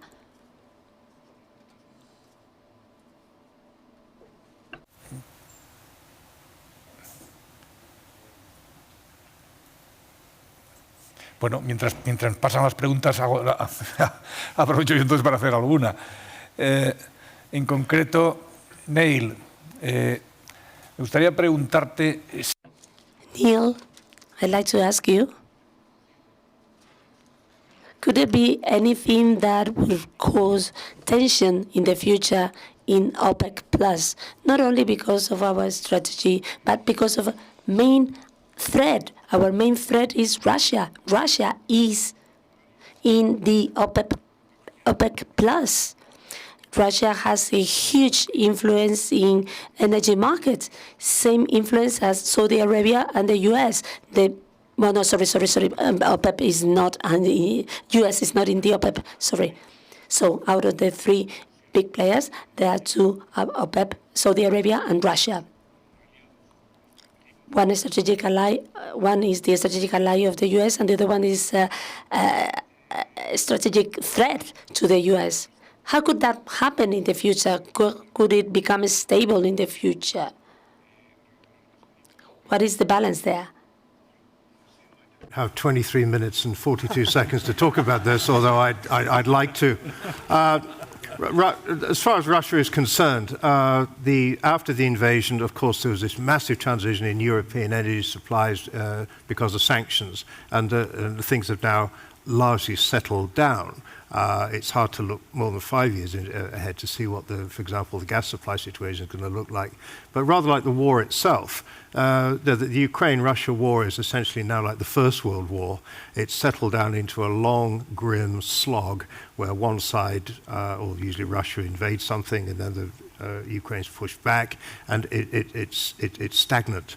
As long as Russia is able to continue to produce and export oil and gas, which it has done almost uninterrupted since the invasion, it will continue to play an important role in supplying global markets. India has gone from taking next to no Russian oil prior to the invasion to nearly 2 million barrels a day. Why? Because it's cheaper. and India has decided that it is in its national interest to take Russian oil. So Russia is going to continue to play an important role into the future because it has the resources. Saudi Arabia is always going to be important because it's got the biggest and cheapest resources, and it is there to stay. As far as the United States is concerned, I'm a strong believer that the expansion of shale oil and gas production that we've seen in the last 15 years still has plenty of potential. The pace of growth may not be as great as we've seen in recent years, but it will continue to be important.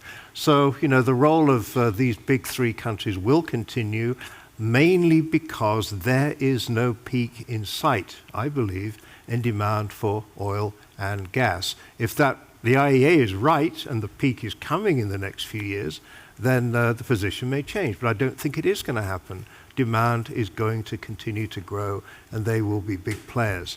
Threats to the United States, well, I don't really see threats to the United States. I think we are in a period now of a rather awful stability, and that's the situation we're in. Sorry I can't talk for another 21 minutes and 25 seconds on this, because I'd love to, but please. Thank you, Nick. Bueno, hasta que pueda mirar las preguntas, os voy haciendo yo preguntas yo mismo. Me refiero a algunas de las cuestiones que he planteado que tienen que ver también con el diseño de, por ejemplo, de energéticas en el futuro. Well, in terms of energetic infrastructure, we have to consider the policies on hydrogen. What type of hydrogen is supported? What type of infrastructures are the most adequate to be developed in the future? You, in your papers, in your contributions, have referred to the different alternatives regarding hydrogen transportation, blended hydrogen, or hydrolyzers. How do you see that election, that choice in the future, together with what I said before about what we have to consider in terms of priority, which should be our priorities? Gas, CO2 or pink gas or nuclear energy. What's your opinion? Which design in terms of infrastructures would you opt for?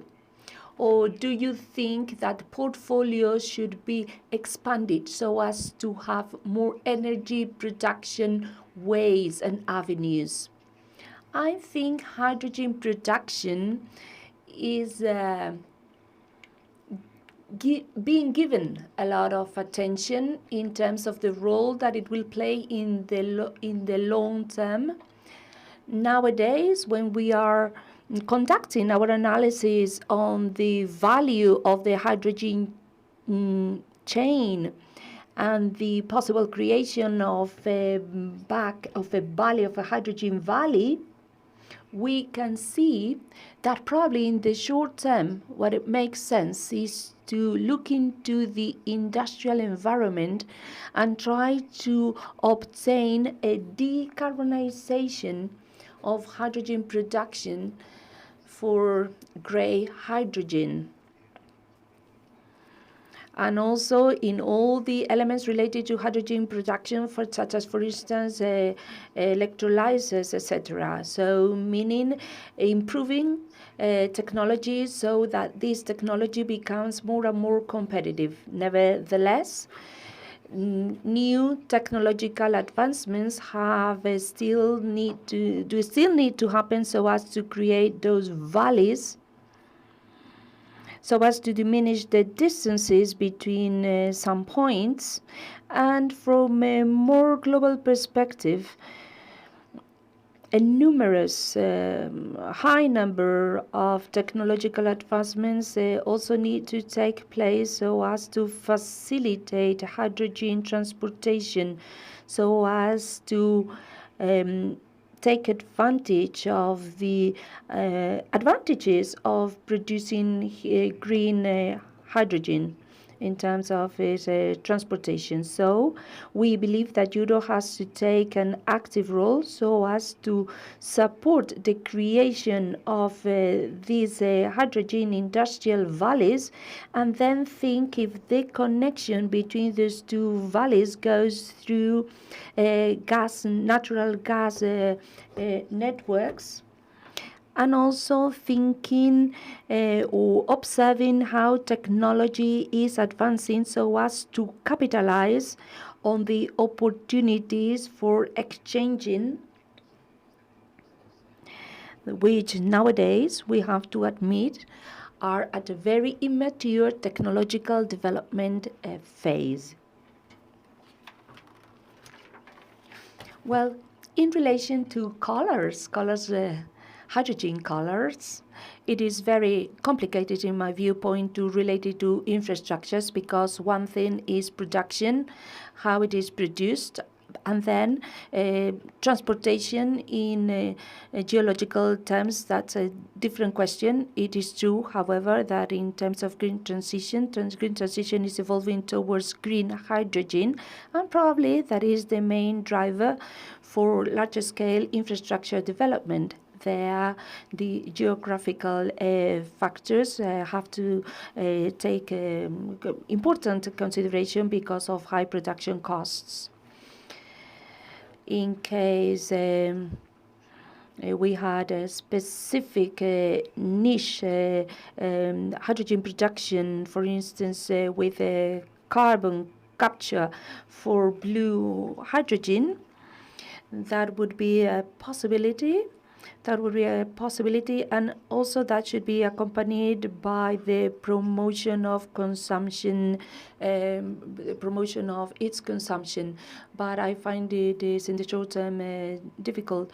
The strategy for green hydrogen is very much related to use targets. We still don't have a clear definition of what pure hydrogen is. It is still under discussion. It is being discussed in Brussels. That's where I'm based. The question does not relate only to the color itself, but to the intensity of the carbon and the potential of decarbonization. But the problem that we have had in the hydrogen market is reducing costs and identifying clear off-takers that can work with the key sectors such as refineries, the metallurgic sector, in the steel sector, to create the conditions so that decarbonization can happen. The question is not whether hydrogen is green or blue, but to have decarbonized refineries, decarbonized elements throughout the production and transportation system. Do you believe that in terms of technology, it's been said, for instance, in Dubai, that all the infrastructures for clean energy and all the technologies for clean energy are available in the world, although we are still, some of us, going through our learning curve. As for determining energy. So how is it possible to say that we have all the necessary technologies for development, the CO2, for instance, capture? How is it possible to say that CO2 capture technologies are available? So I would like to listen to your opinion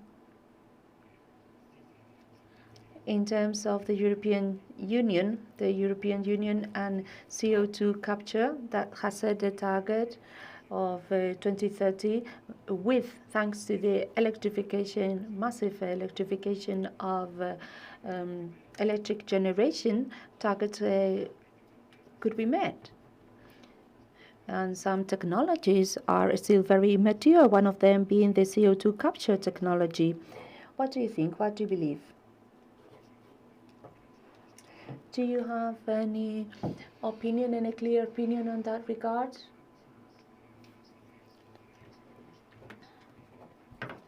Well, I have to say that some of technologies are very mature, and they will allow us to make progress in the short and medium term. Many of those technologies could be adopted in consumption sectors. If we solve the problem of grids, well, this is what we analyze in our chapter, if that will be resolved. But then regarding consumption, we also need an evolution in terms of the way those technologies are adapted. So that is to say that different industries with different realities in the manufacturing and operations can adapt those technologies' efficiency. And I think that in so much as we will be seeing that reaching 1.5 is difficult due to the pathway of emissions, we strongly see the stronger need to develop other technologies in terms of CO2 capture.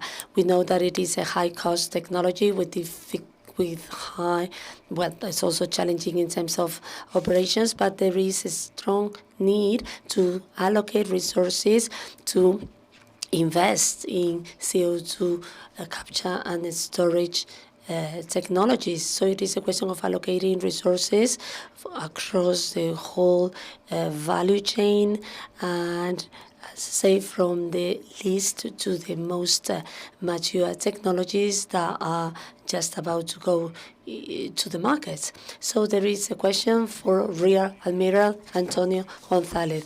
Regarding the current conflicts of Middle East and Russia, do you think they feed each other, and in what way?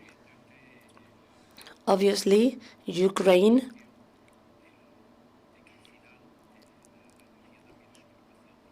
well, at the end of the day, energy is also a military capacity. And we need to be ready, to be prepared to give a respond to that. In the case of Middle East, I would like to refer to extreme or radicalization that could have an impact on oil-producing countries.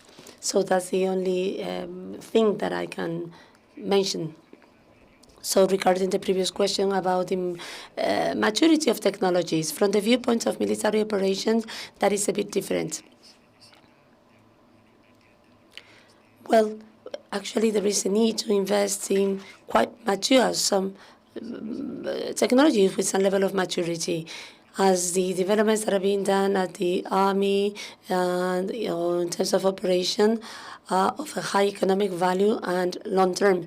Actually, we need to support and bet on technologies, on early technologies, as those programs will last for decades. Actually, there is an innovation process, innovation research project process, and well, sometimes we find that some technologies are not very mature. So U.S. has produced a mixed tank, okay, hybrid tank. And we know that that technology will not be replaced in the short term.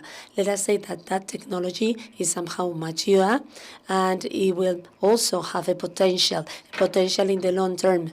And of course, there is an approach of technological development and innovation, but due to the certainty that the military has to have in achieving their objectives, the maturity of technology should be somehow advanced. All right, there are two questions. They are not addressed of any of our specific speakers about the situation of energy in the world or global energy. And considering Russia is the main supplier of gas, well, if you don't, I could answer that question because it is not addressed at anyone. I will answer myself. Would you like to make any questions, Neil?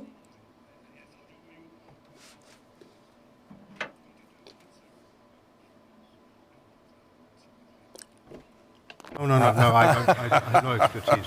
I live in France. We have lots and lots of energy. It's wonderful. Yo sí quería sobre es otra tecnología en operaciones. That is another technology in operations. As we want to have energy autonomy, we try to find independent sources where we think about renewables, and of course they deliver you lots of autonomy because they depend on sun and wind, but they have problems of interruptions. If there is no wind, if there is no sun, what do? And then, for instance, PV, photovoltaic energy and panels tell you where may have interferences, and the same as the wind turbines that may interfere with the air forces. So when it comes to those energy and diversifying energies, nuclear energy has an important role to play. So technologies about mini reactors are being developed.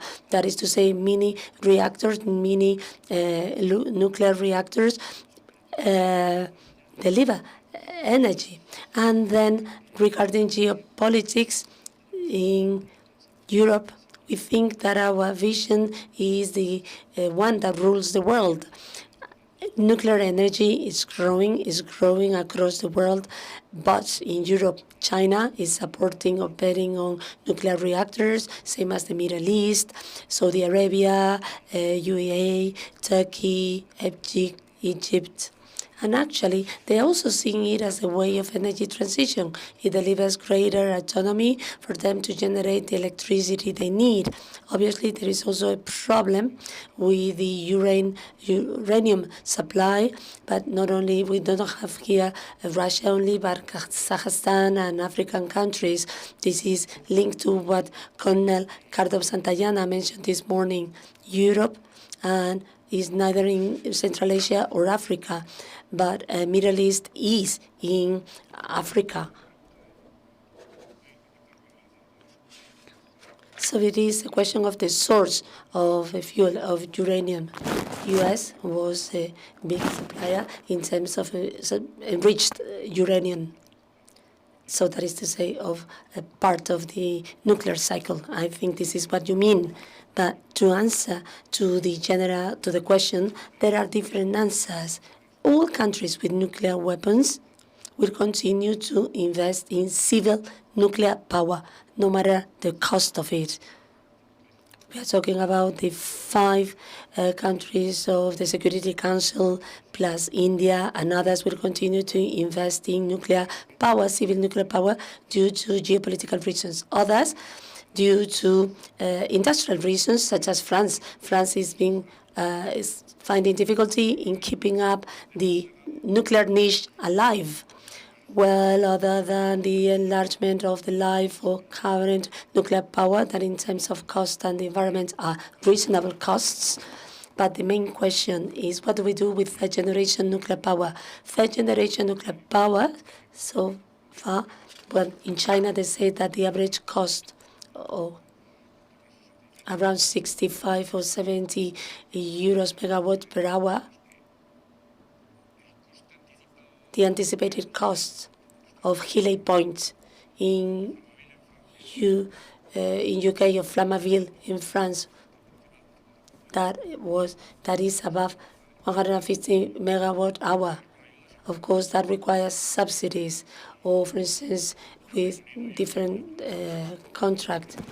And in the UK, they have one of those agreements at a price which is well above any market price forecast.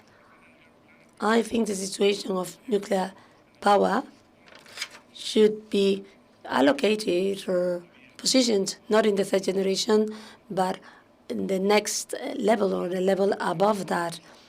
So that is to say, the next, let us say, 4th nuclear reactors. In the beginning, they said that the cost would be much lower, but those that have been that are running now in U.S., the cost is 100 megawatt hour. The future, for obvious reasons, one of important part of the world of countries of the world will continue to invest in civil nuclear power, in fourth generation fast reactors that allow recycling of fuel and also waste treatment. Globally, surely there will be an investment in nuclear capacity. That is obvious. All countries with nuclear weapons will continue to invest in civil nuclear power, and other countries with no nuclear weapons, such as Japan or Korea, or some Middle East countries, they will also continue to invest first, because, or they will not invest because the countries can pay higher costs. Third generation. What are we going to do? What should we do? Nothing. Nothing for third generation nuclear power. It would not make sense to invest in third generation nuclear reactors at a price of 150 kilowatt hour. It doesn't really make sense, as I say. EDF, which is one of the utilities here, they said that, yes, that the costs will be lower, but I don't think so. I doubt it, because they have now acquired another utility. But we're not interested in the third generation. Neil? About the potential for nuclear power developments in, for example, the Middle East. You mentioned Saudi Arabia, the UAE, Egypt, and there are others in various stages of policy development or even execution. Now, linking back to the longer-term OPEC and OPEC Plus issue here, which I think it does quite neatly, if you believe, as I do, that demand for oil is going to continue at a higher level than others believe, what matters, of course, is not necessarily how much Saudi Arabia and the UAE are actually producing, that matters, but what is available for export. And currently, those countries use a lot of oil in power generation, which is incredibly wasteful. And of course, if their populations do grow fast, which they are already doing and continue to grow fast, the domestic power generation requirements will grow also. That means burning more oil, which means less oil available to export to global markets. So it makes perfect sense for them to develop nuclear capability if they're able to do that. And for the rest of the world, in terms of oil security, it makes sense for them to develop their nuclear generation capacity. Bueno, me parece que nos han cortado ya el tiempo, ¿no? Por tanto, no, that's okay. This is just the rule now. Right, I think we have gone over time. We have reached the end of this roundtable. Thank you very much to all the authors of Energia 2024, and thank you to all of you for being here.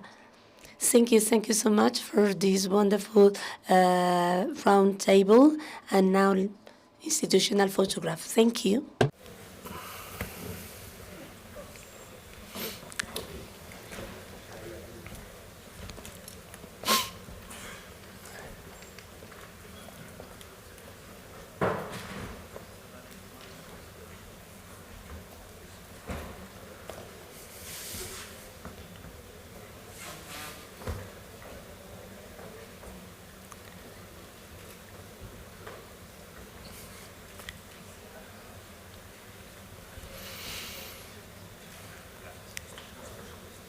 Muchas gracias. Bueno, un aplauso.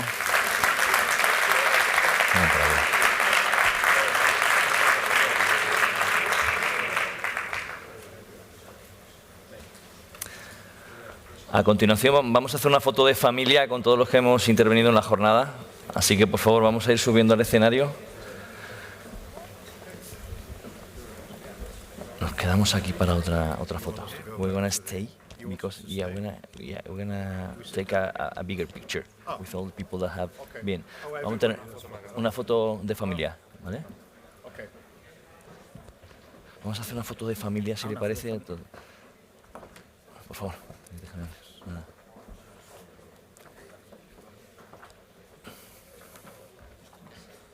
Ana Padilla, Jalal Chakur.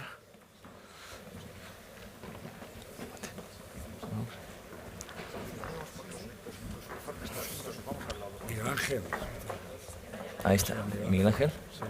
Miguel Ángel. Miguel Ángel. ¿No?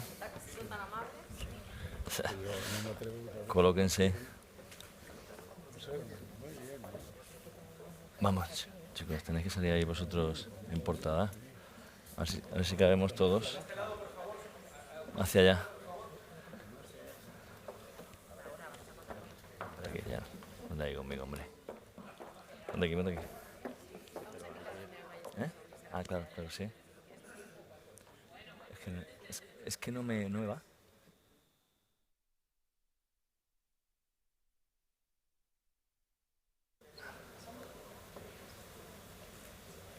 Muy bien, Muchas gracias. Bueno, pues muchas gracias. Como cierre, agradeceros a todos vuestra asistencia.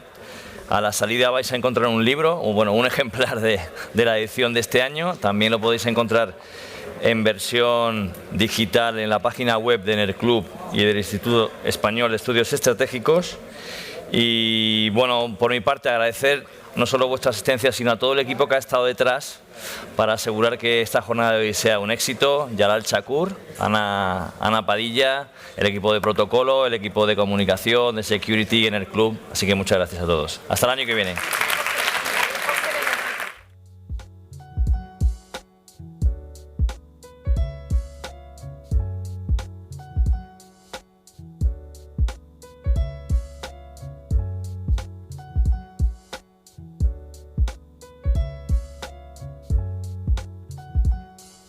Hola. Hola.